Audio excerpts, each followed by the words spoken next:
Morning.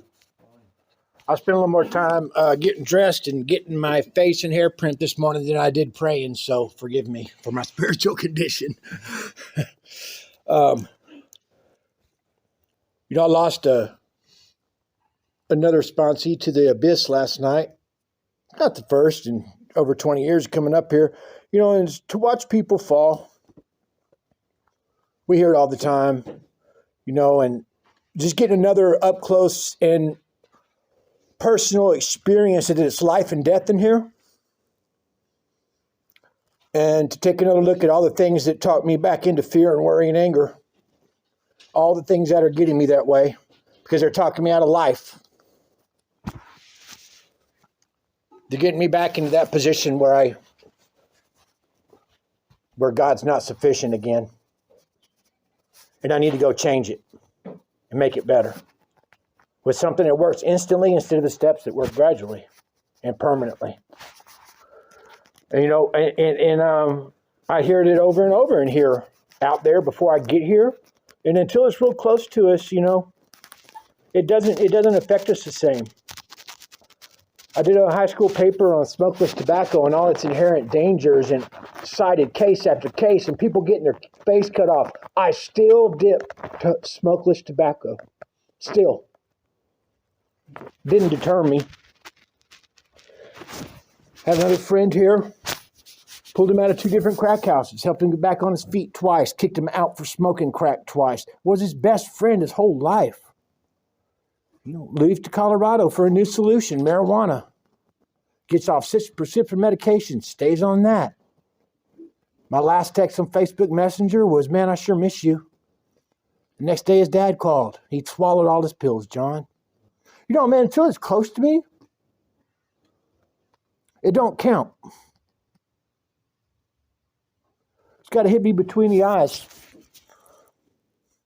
Another sponsee here. Stopped doing methamphetamine when he met his wife, had 2 children. She left him with 2 children in high school for another woman. His reason for not doing meth left. He was back on it in a week. And a month later blew his head off in a hotel room. Man, I've got to get God. I've got to. I'm citing these cases in my own life. And, I can tell people till the cows come home. And until it happens to me, it's not the same. And, what if it's someone I know from here?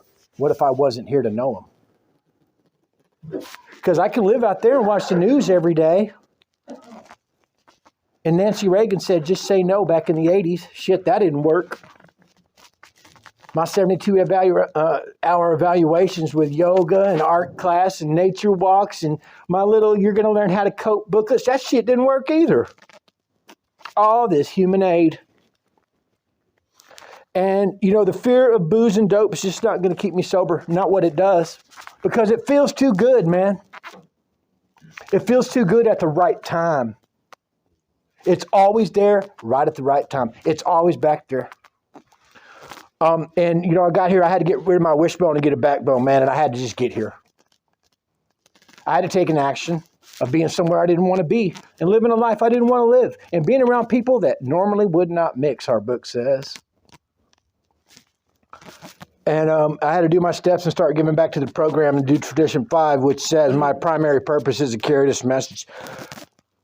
Yeah, it's my primary purpose, all right. Tradition 5, carrying this message saves my life by sitting here. And I can't take you people home with me, man. Getting in touch with God is what we're all here for, because it's the one thing I know for me that I was missing in my life the most. And I was sitting there saying, I was banging my bottle on my high chair, man. I'm not getting my way. I don't like this, God. I don't like this. I don't like this. Until there was nothing left but him so he could talk to me. Page 63, he provided what we needed if we stayed close to him or perform his work well. Man, I got a bullseye on a target every day of my life now. It doesn't say he provided what I wanted, and that's the one thing I got to get straight right now. He provided what I needed if I stayed close to him or performed his work well. I do that by getting up here, man. Going through steps. and just trying to say anything decent to anybody that has any less time than me if they want to hear it. So, thank you. Appreciate it.